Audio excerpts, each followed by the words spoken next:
पुण्यात फ्लॅट घ्यायचाय. पण कुठे घ्यायचा, कसा घ्यायचा, कुणावर विश्वास ठेवायचा? फसवणूक तर होणार नाही ना? योग्य दरात मिळेल की नाही? मोठं कन्फ्युजन आहे. चला तर मग सर्व कन्फ्युजन दूर करण्यासाठी संपर्क साधूयात सारंग अहेर यांच्या रेरा रजिस्टर्ड ड्रीमोरा रियालिटीशी. संपर्क सारंग सुधाकर अहेर, ड्रीमोरा रियालिटी. मोबाईल नंबर 82 83 93 91 आणि 62 62 90 910.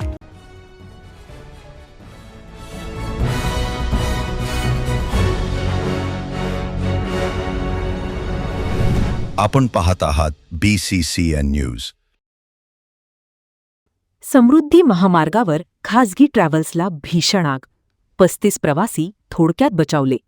मेहकर तालुक्यातील फरदापूर इंटरचेंजजवळील घटना. समृद्धी महामार्गावर अपघातांची मालिका थांबण्याचे नाव घेत नसून शनिवारी सायंकाळच्या सुमारास पुण्याहून पुसदकडे जाणाऱ्या एका खासगी ट्रॅव्हल्सने अचानक पेट घेतल्याची खळबळजनक घटना बुलढाणा जिल्ह्याच्या मेहकर तालुक्यातील फरदापूर इंटरचेंजजवळ घडली आहे.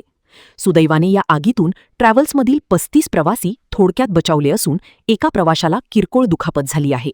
मिळालेल्या माहितीनुसार ही पुण्यावरून पुसदकडे जात होती. शनिवारी सायंकाळी 6 वाजेच्या सुमारास मेहकरजवळ नागपूर कॉरिडॉरवरीजवळ ही गाडी आली असता गाडीच्या मागील बाजूने अचानक धूर निघू लागला. मागून येणाऱ्या वाहन चालकांनी ही बाब ट्रॅव्हल्स चालकाच्या लक्षात आणून दिली. चालकाने तत्काळ गाडी महामार्गाच्या कडेला उभी केली. गाडीने पेट घेताच प्रवाशांमध्ये मोठी धावपळ उडाली. सर्व प्रवासी सुखरूप खाली उतरले. मात्र खाली उतरत असताना बबन कदम यांच्या खांद्याला किरकोळ दुखापत झाली. विशेष म्हणजे घटनेनंतर चालक आकाश जमदाडे हा घटनास्थळावरून फरार झाला आहे. घटनेची माहिती मिळताच नियंत्रण कक्ष छत्रपती संभाजीनगर आणि महामार्ग पोलीस उपकेंद्र फरदापूरचे पोलीस घटनास्थळी मदत कार्यासाठी दाखल झाले होते.